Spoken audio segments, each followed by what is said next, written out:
the top teacher awards, if you like. So let's go for it. Encourage your students, vote for their best teacher, and may Pakistan win again. So let's hope so.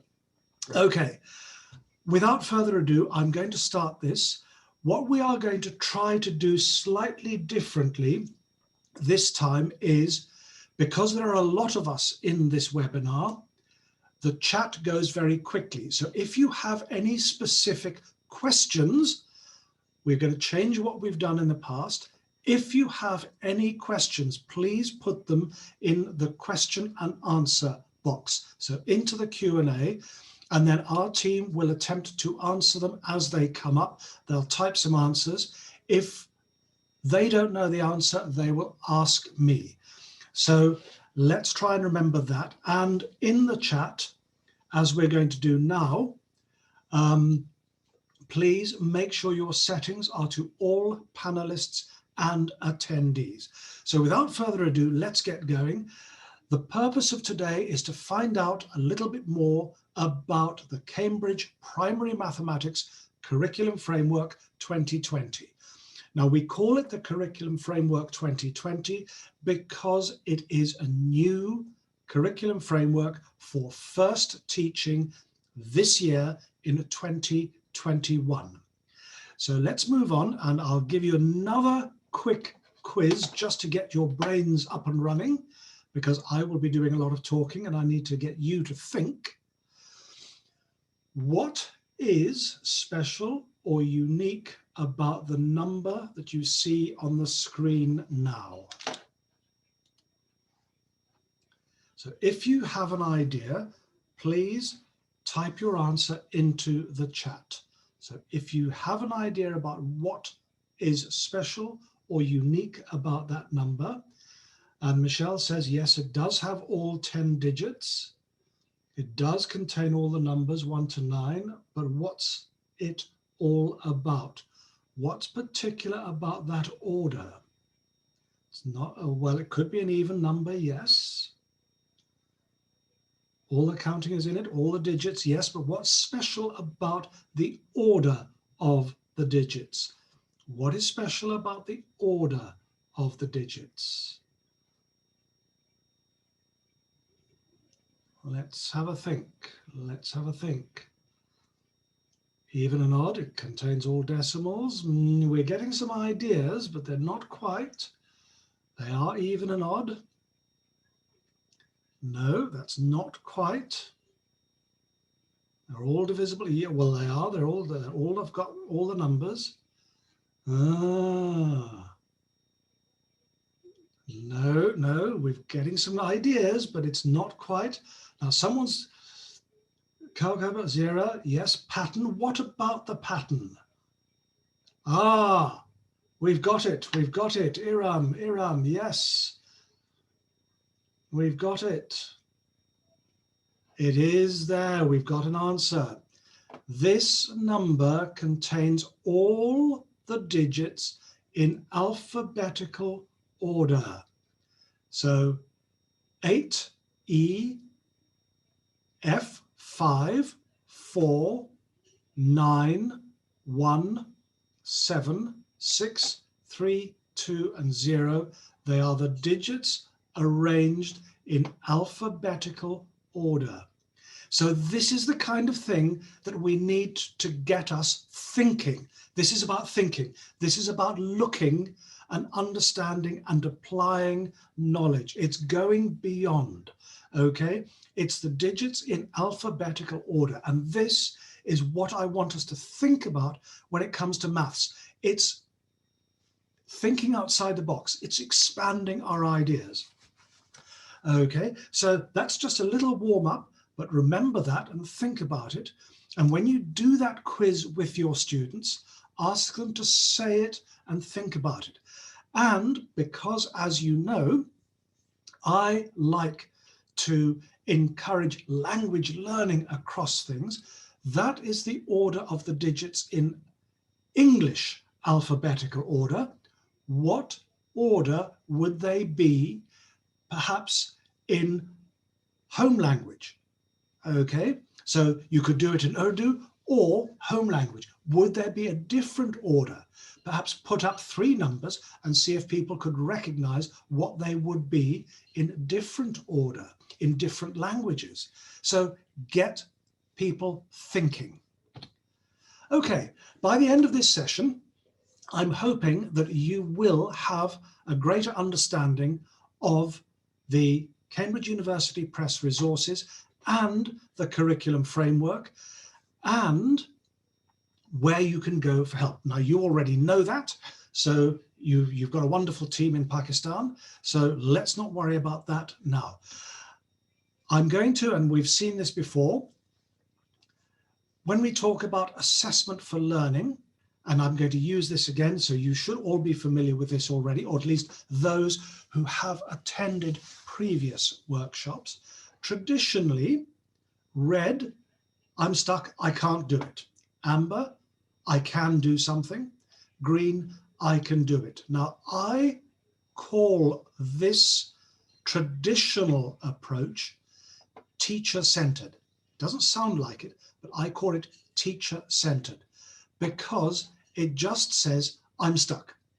In other words, teacher, you've got to do something about it. I can't do it. Therefore, teacher, you need to do something about it. Amber says, oh, I can do it. And Green says, yeah, let me get on with it. Just leave me alone. I want you to change your thinking a little bit. And when you do this with your students, you need to train them to think about this, that red means I need help to get started. In other words, I want to do it, I'm trying, but I'm not quite sure where to start. If you give me a little nudge, then I'll get going.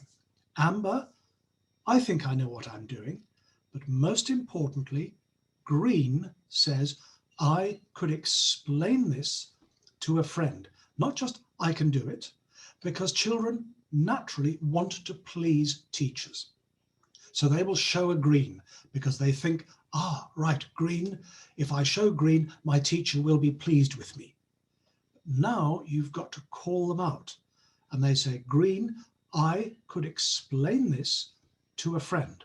That means that if a child does show a green, and remember I've got my little cards, okay, or traffic lights, however you like it, if they are showing a green, challenge them. Say, you're showing green, tell, and say the person next to them or on a different screen is showing amber, then you say, tell that person what you are doing. And if they can't, then you say to them, you should be showing an amber. I think I know what I'm doing, but green means I can explain it to a friend. So remember your little colored cards, okay?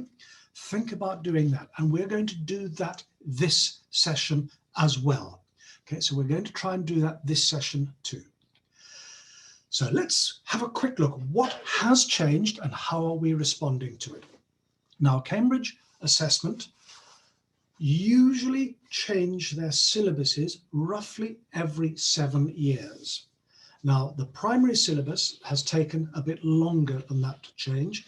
It's been around for just over 10 years, and it's had quite a new makeover. So the whole of the primary and lower secondary has had a big rethink about how we approach. In the mathematics, the key things that have happened is the number of objectives has been reduced by about 30%. So a lot of the stuff that was in the framework has been taken out or combined, amalgamated. It's designed to make changes to the way that we think about mathematics.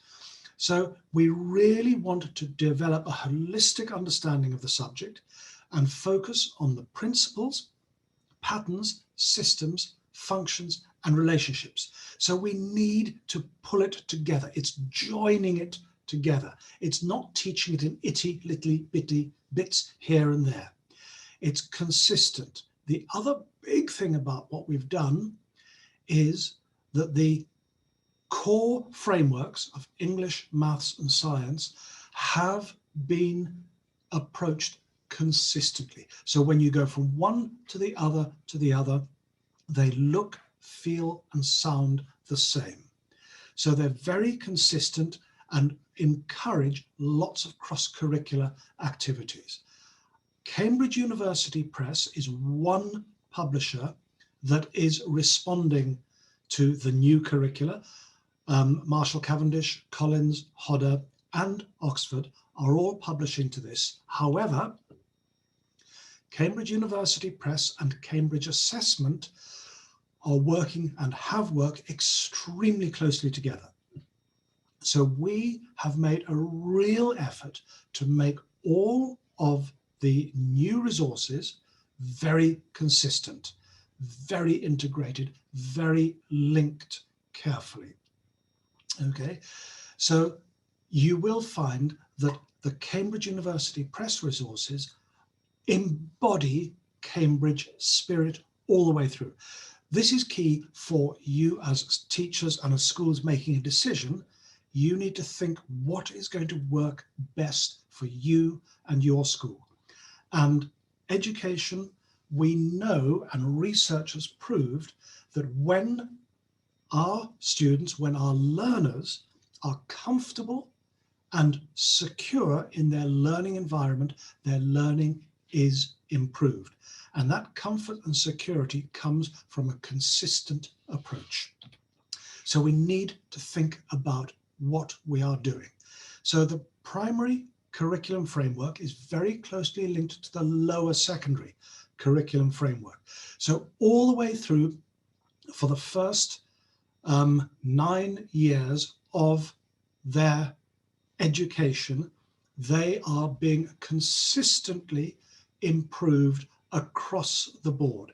So when teachers look from year to year and students go from year to year, it will be familiar, it will be known, it will be understood. The approach won't change.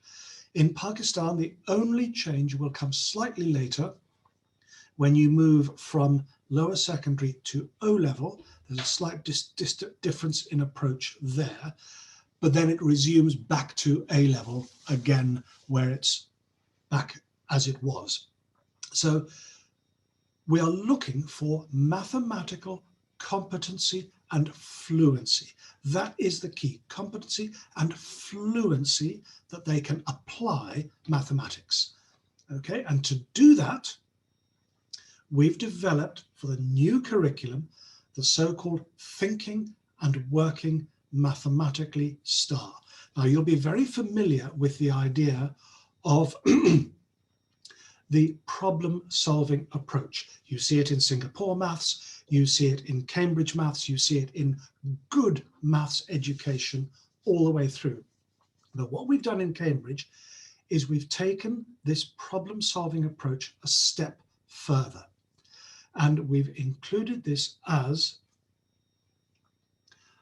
yes, okay, so SAMA Pakistan is a new curriculum, which is a single national curriculum from the government. Brilliant.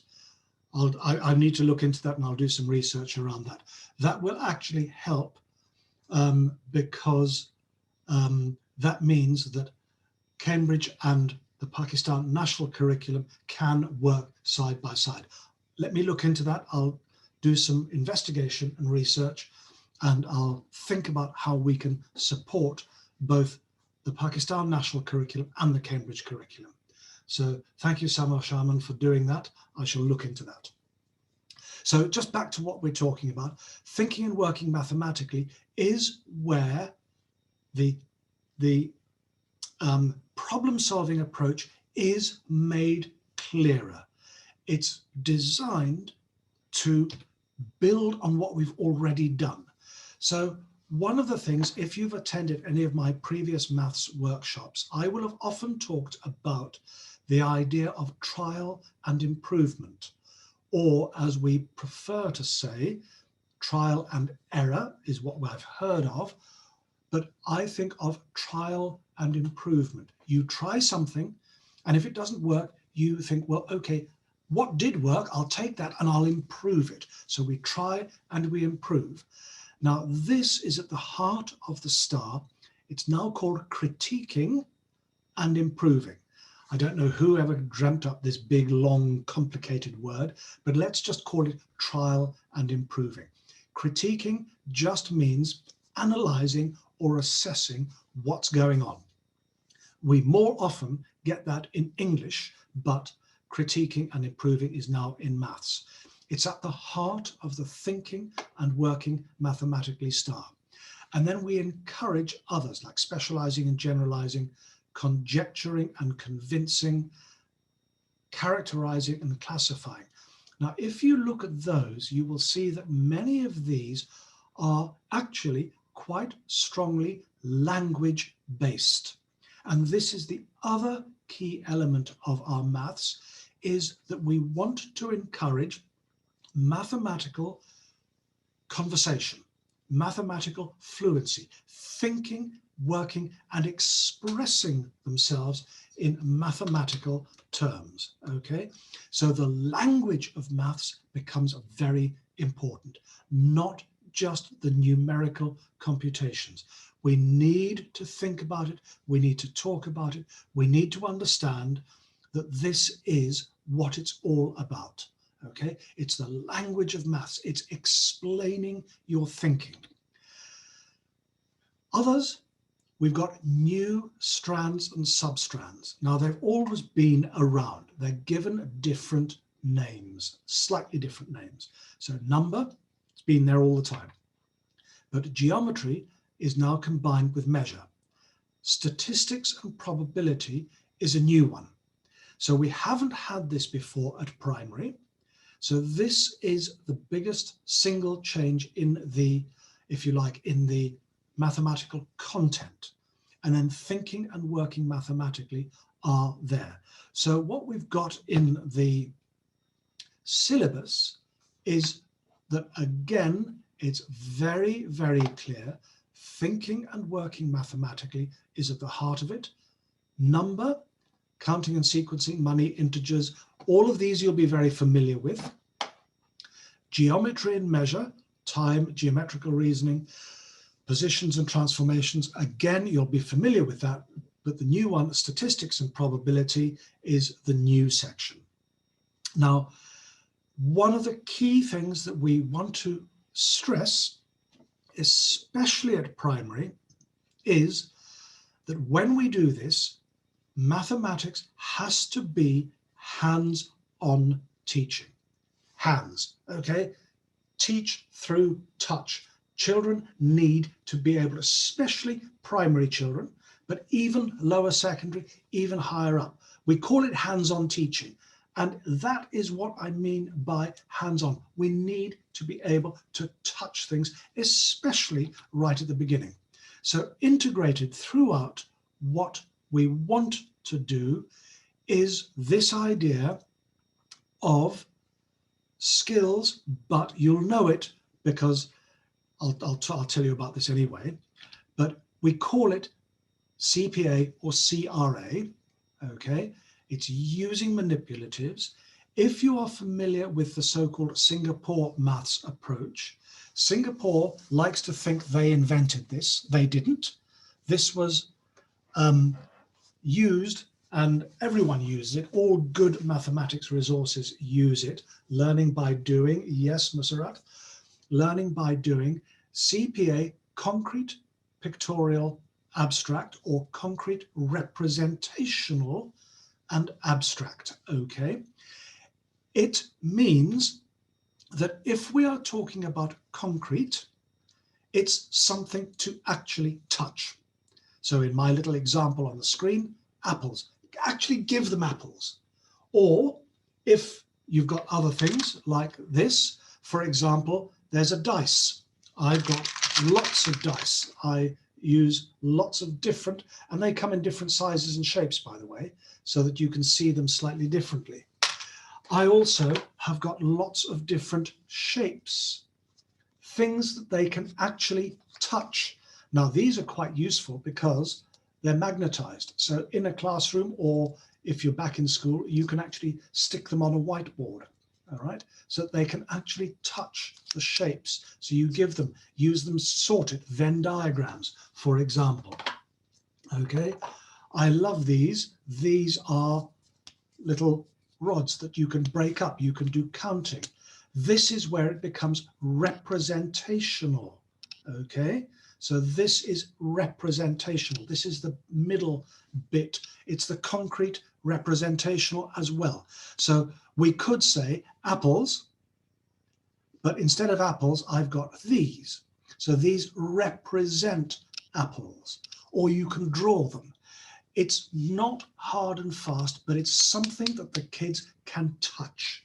Okay, it's really, really important. Only then do we get to the abstract, right?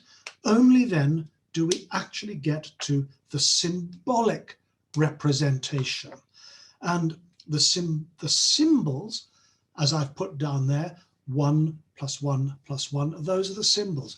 But work through them, 1 and 1.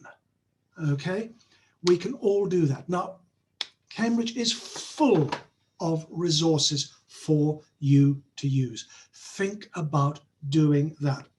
One that I particularly love, and I'm sure you've seen this, is when we are doing number work, and every primary should have that.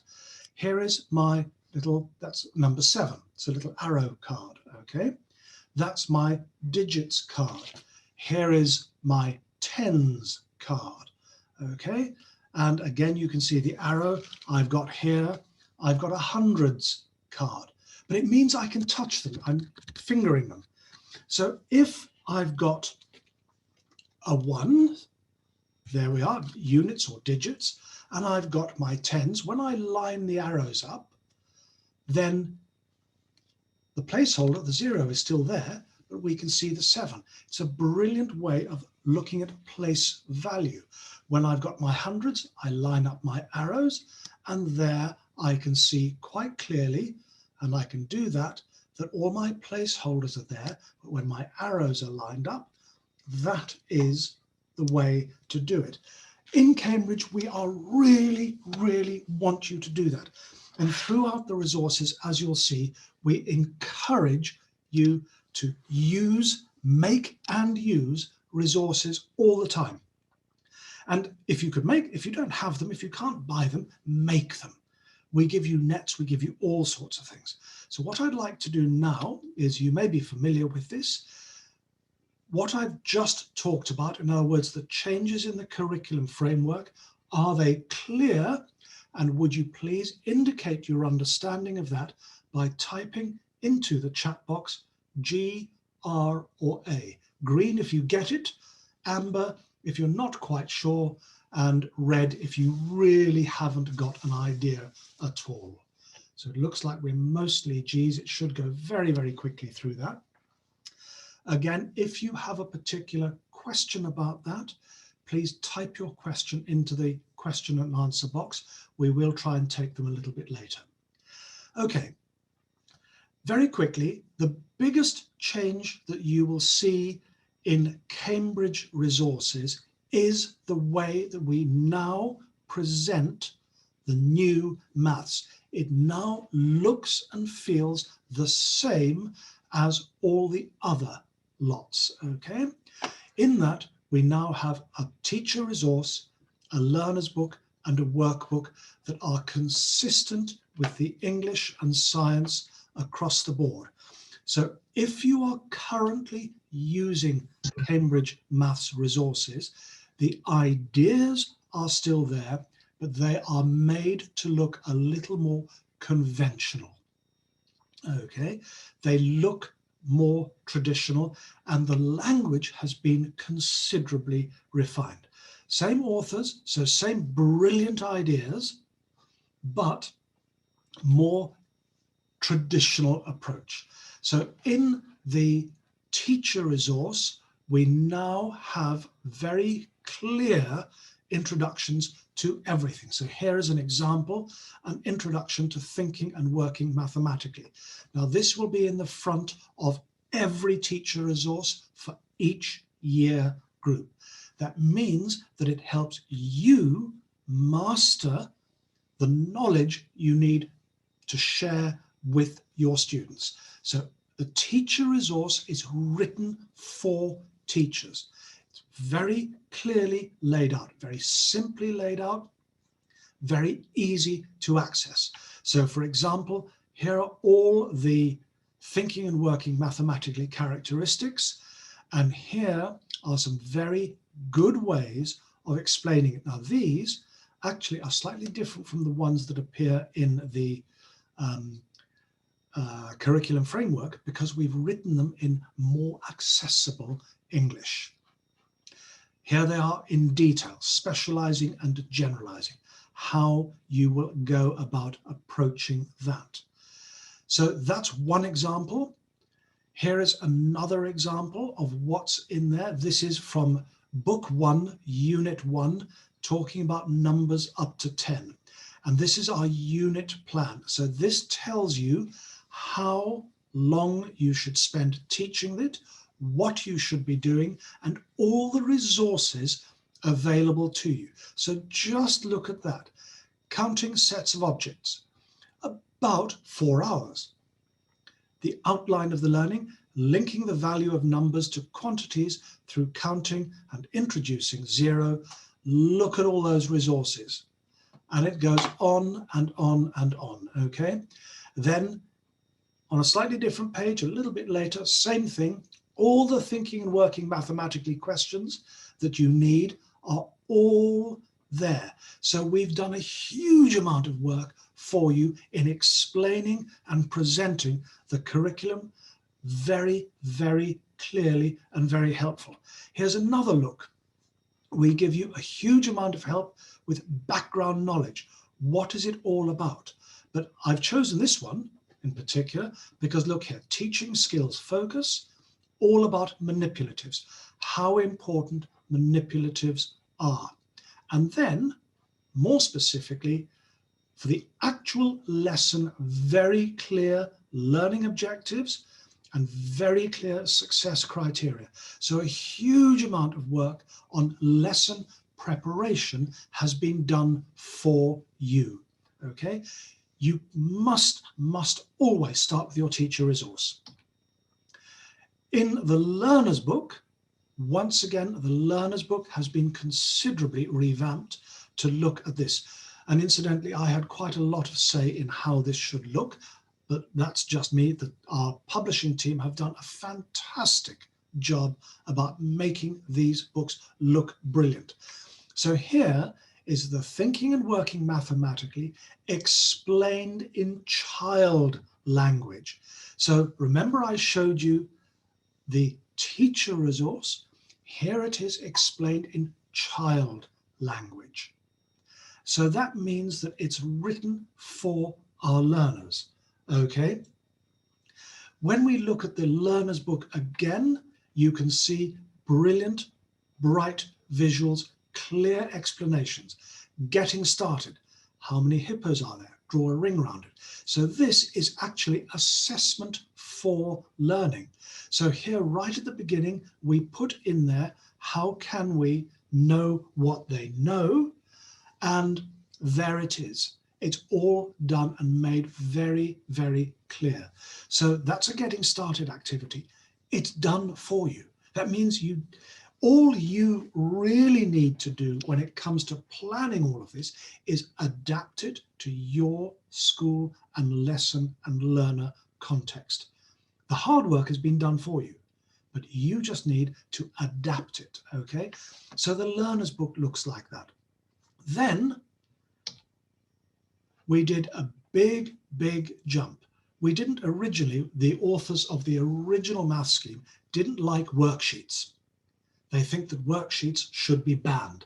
So most of us agree with that. I do too. But we need workbook. We need a practice book. We need something to help the children reinforce the concepts. So when Cambridge decides to do a proper primary maths workbook, they do a proper workbook. So each unit has keywords to develop the vocabulary.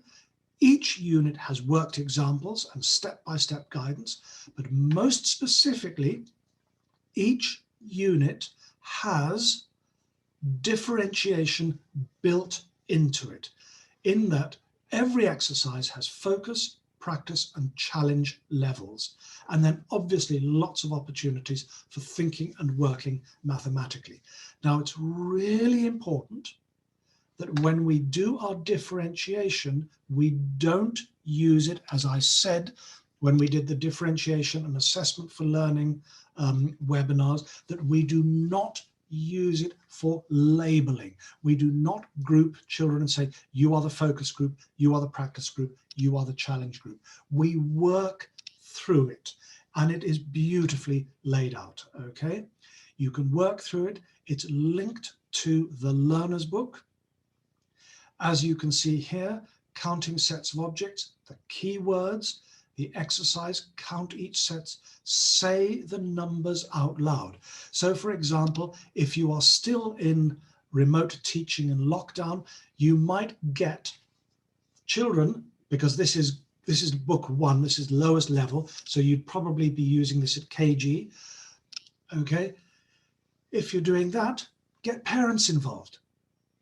Get the children to read out the numbers to their parents. Say them out loud. So you can make this a parent, child, or even siblings. You can make this family fun.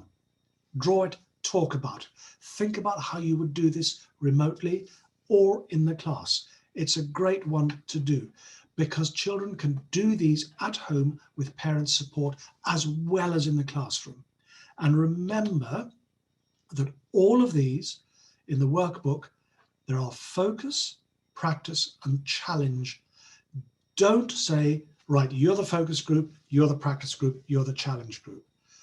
What you do is, when you do this, everyone starts at focus, and you'll see that it's made easier for you because of the numbering. 1, 2, 3, 4, 5. Practice is not 1, 2, 3. It carries on 6, 7, 8. So you can work through the questions, okay?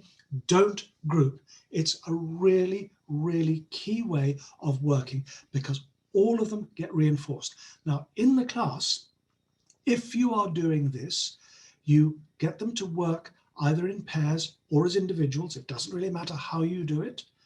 But it means that when they start working independently, you as teacher can go and help those who are still struggling at focus level, encourage them to work through them, give them a bit of help.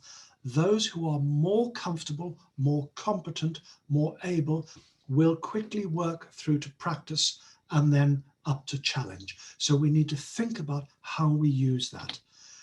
Is that clear to everyone? Are we clear on the 3 components: teacher's book, student's book, workbook? Brilliant, brilliant. Okay, greens, greens, greens. That's what I like.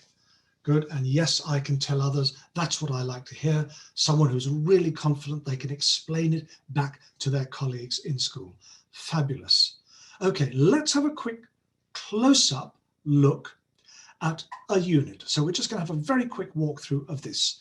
This I've just chosen purely at random. This is stage 4.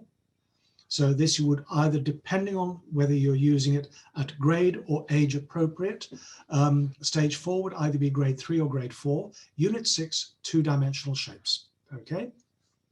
So here is your unit plan. So this would be the whole unit, what it looks like. Cross-curricular resources, background knowledge, everything, teaching skills focus. In this particular unit, our teaching skills focus is on active learning. Okay, so lots of help there. So that's where we'd start. And this is what we are looking at. We're looking at developing 2D shapes. So in this particular one, we're looking at this one, 6.1, 2D shapes and tessellations. So investigate 2D shapes that can be made by putting 2 or more shapes together. So if you put 2 shapes together, what do you get? And then learners, and that's our learning intention. That's what we want them to learn. What shapes can you make by putting 2 shapes together? Okay, how do we know they're learning? They will be able to name the 2D shapes that they can put together. So developing the properties, exploring tessellations. Language support, very clear. Again, this is all without opening the learner's book, by the way. So this isn't the course book, this is just in the teacher resource. And then discussions in the teacher resource. What are the words? So what does a 2D shape? A flat shape. 2 dimensions, 2D. Tessellation, shapes fitting together without any gaps. So that's what tessellation means. Very, very clearly laid out. So for teachers who may not necessarily understand all the words, because we know that many of our teachers around the world, English is not their home language. So we need to think about how we do it. So, but it also means that you have a very easy and clear explanation of tessellation to give to your students. Shapes fitting together without any gaps. And then a greater explanation for it. So it's really useful in the way that we think about it. Okay, so as we're doing that, let's think about all the support given to you in the teacher resource. This is my introduction. So in my introduction, I've chosen just to introduce it in my own way, as usual, because I like to do things slightly differently.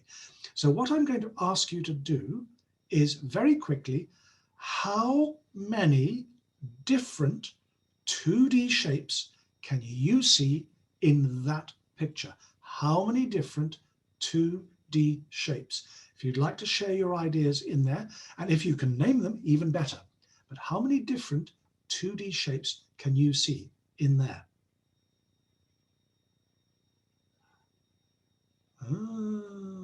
We've got a star, yes. Diamond, yes. Rhombus, yes, absolutely. 5-sided star, well, I can see a 6-sided star. Triangles, yes, triangles, absolutely. So when we look at this, remember, because this is me, all right, there we are, star, diamond, square, triangle. Because this is me, I've chosen to give you an optical illusion. I've chosen to give you an optical illusion. It looks like a 3D shape, but it's made up of 2D shapes. Look at the orange. All the orange is there. That is clearly a diamond shape. There's a diamond shape. It's actually a flat shape. All the oranges are flat diamonds, but they look like side-on squares. There is another, that's a rhombus. It's a similar, and if you turn that and that, they're actually the same shape. There is an L shape. It's 2 rectangles put together.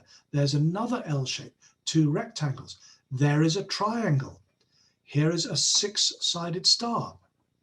There is another triangle there.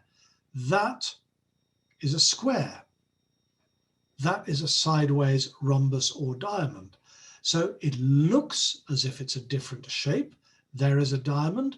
Here is an irregular 5-sided shape. It's a pentagon. Okay, that is an irregular 6-sided shape. Okay, lots and lots and lots, star in the middle. So this is how I want you to think about it. Okay, so that's the way it appears in this one, and shapes and tessellation.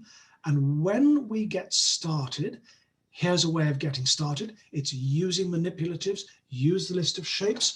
Remember, I've got my shapes, so I would put shapes down. I would give the kids shapes. So we saw in my orange thing, okay, look at that. There is one of the shapes that was used in my previous thing. There it is. Okay, so get them to touch and see the shape. Okay, plenty of ideas. Now this particular one ultimately ends up being all about tangrams. Okay, so lots of tangrams in them, and it's cutting out and manipulating shapes. And as we know, because we've all done tangrams, how many different shapes are there? What's unique about them? Tangram is supposedly invented in China around about the 1700s. Oh no, hundreds and hundreds and thousands of years ago.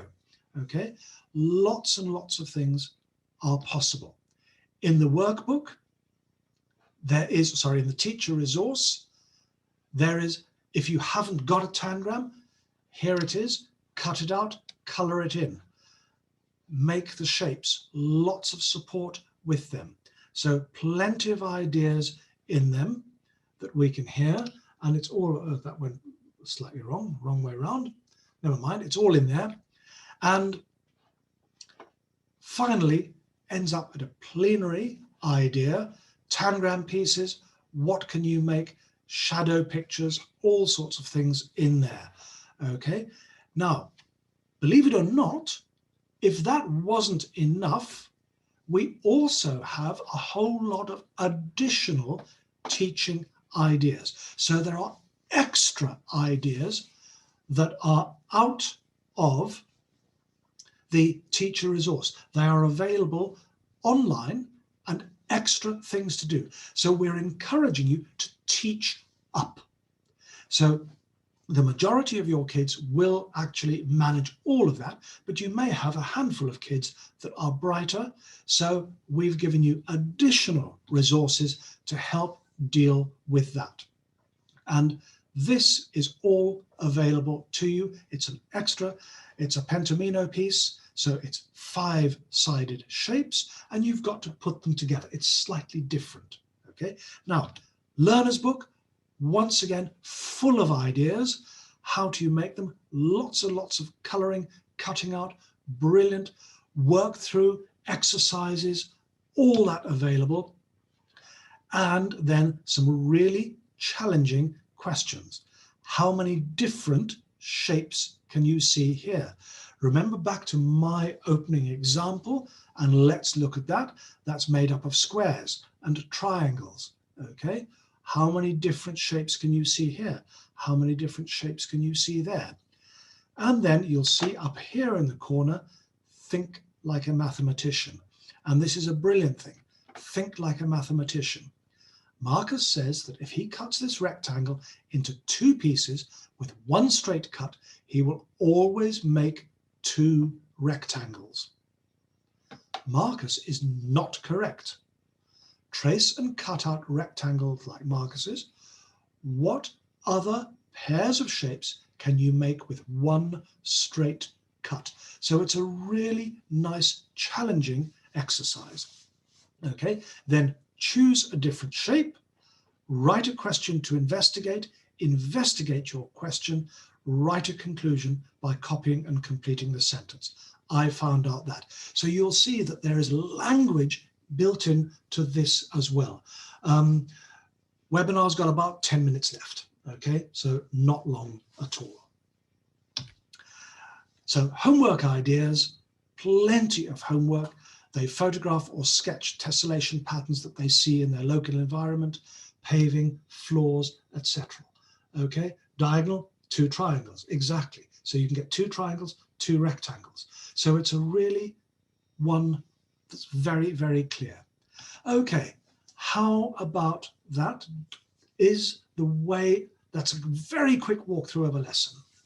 Okay, how about that? Do you like the new resources? So hopefully it looks okay. So there's a little example of that. Okay, brilliant. All right, let's finish off then very quickly, just to finish off on this. As we've seen before, all our new resources have got a consistent approach all the way through them. Okay, so the following approaches are involved in every single teacher resource book, English, maths, science. All of them are built around active learning. All of them have assessment for learning. As we've seen, differentiation is included in all of them. Language awareness is absolutely key. Metacognition and skills for life. And as you've already done, you'll know that I've got some webinars on each of these, and I've already done assessment for learning and differentiation. So this is what we are building on. All of the resources are very consistently applied across everything. The other key thing is that in all our resources, we encourage you to follow a consistent planning and preparation. Okay. Yes, someone says, yeah, absolutely. This is all there. So we want you to plan learning intentions, think about language support. What are you going to do for a starter? How many main activities are you going to do? What assessment for learning will you build into those main activities? And how will you differentiate for different learners? Not just the focus, practice, and challenge, but how else are you going to differentiate? And then your reflection and plenary, and then what are you going to do for homework? And underpinning all of this is, of course, our learner and teacher attributes. Okay, so we want you to think about this, that in our learners and teachers, we want to be confident. By the way, if you've had presentations from some of my colleagues, you will hear this is often referred to as a RICER, R-I-C-E-R, because it's given in a slightly different order. R, so it could be responsible, innovative, confident, reflective, and engaged, becomes RICER. So it's just a nice little acronym. I've just presented this. It's in all of our teacher resources. It's there. But the learners and teachers, so as teachers, you need to be confident in your teaching of your subject. You need to be responsible not only to yourself, but to others. We all know this, we all do this. Key for teachers is be reflective, be a learner as well as a teacher, okay? That's why, for example, I always ask for feedback after a webinar, because I want to learn. I need to know, how can I improve? Yes, I'm teaching, but what could I do better? Okay, innovative. I try to be innovative. I try new things. Okay, engaged intellectually. Engagement is everything. I apologize because this has been just me talking and I haven't had much opportunity for engagement, but it would be nice to do that. And then finally, the 4 C's of 21st century skills, but it's the skills for life, creativity. We really want people to be creative. Think about how, and creativity, of course, is now absolutely at the top of Bloom's taxonomy. Create something new. That is the ultimate display of mastery or understanding. If you can create something new, give that opportunity to your students. Collaborate, communicate, critical thinking. And by the way, critical thinking does not necessarily mean criticism. It does not mean in an educational content, because some of the countries that I work in, they say we can't do critical thinking because it implies that we are criticizing authority. It doesn't mean that at all. It means evaluating the truth of something in an educational context. Okay, it's critical thinking. It's thinking about where we are. It's not criticism of authority. So critical means evaluative. Okay, and then learning to learn, that's metacognition, and of course social responsibilities. We use these. So finally, little traffic light, critical means reflective. Yes, absolutely. So last one, if you've understood that last section about our teaching approaches, there we are. And so it looks like it's mostly green from the vast majority of us.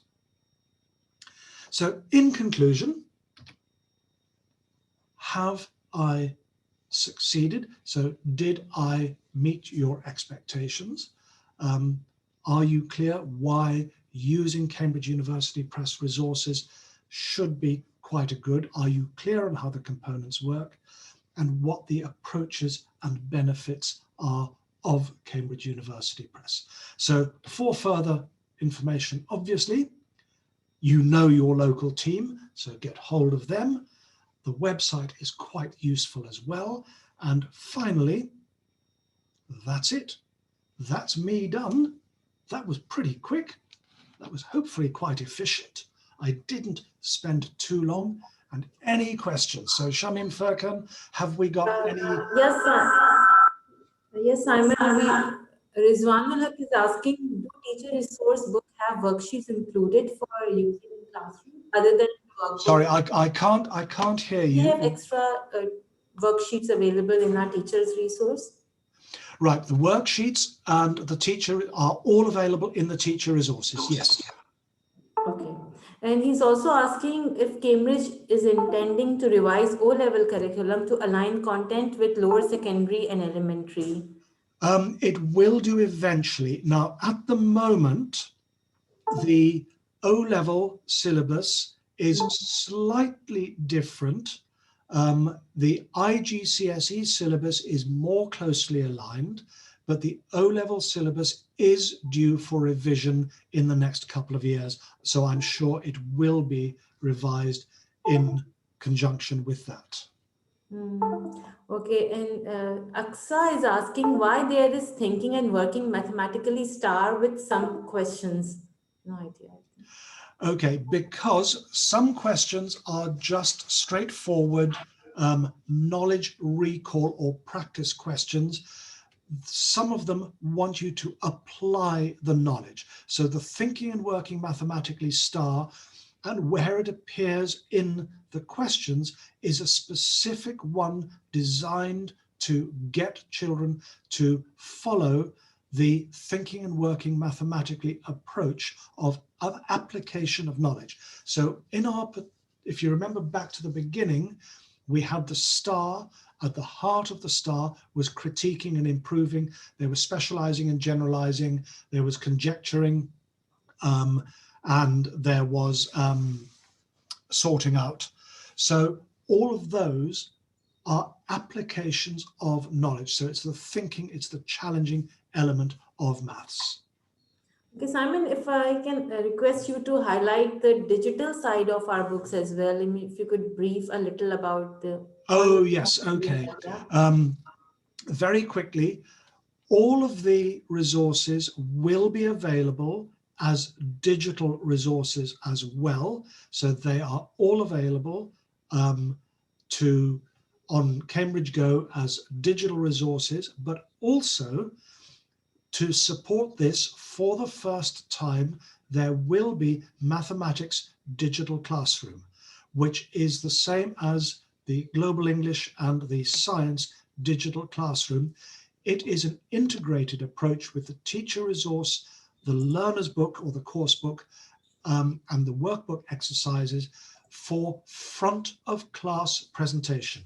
Very useful also for online teaching, where you can share copies of the books there. So there are hard copies, digital copies, and there is front of class, which we call digital classroom, with extra features such as videos, audio, etc. built in, plus quizzes, tests, and so on. Okay, so lots of opportunities to develop that. Great. I think we are done with the Q&A now, Simon. Brilliant. So, yeah, so we'll end this session here with a big thank you to everyone. And maybe you can announce about the lower secondary mathematics we will be doing next week. Yes. Lower secondary mathematics will be done. I can't quite remember the date, but I will be talking about lower secondary mathematics. It is on the 18th of February. 18th, okay, 18th of February, lower secondary mathematics. It will be a similar presentation in that I will explain what the curriculum framework changes are. We will look at the books in detail as we've done now. And once again, we'll finish off with a look at the teaching approaches. But I'll choose obviously within the books, it will give you a clearer indication of what the new lower secondary maths books look like and how we approach that teaching. Perfect. So that's So what we we have will be doing on the 18th of Feb. Again, it'll last about the same, about an hour, and there we are. Great. We have already shared the registration, certificate link with you guys, and I think we have shared the contact details with you. So all the e-samples are available with us. All the new resources, e-samples are available with us. So please do contact us. I think yes. So Furkan has already shared the details with you. And you can email me as well if you have any further question or if you want to know more about our resources other than mathematics. So thank you so much, Simon, and thank you so much, everyone. And I think we'll end our session here. We'll do that. And thank you, everyone. It was wonderful as ever. I just wish I was with you all in person. It can't be. So this is the best that we can do. Thank you, everyone, and have a really good day and enjoy the rest of it. Thank you, Simon. Hope to see you all on the 18th. We'll see you then. Bye. Thanks, everyone. Take care. Take care. Bye.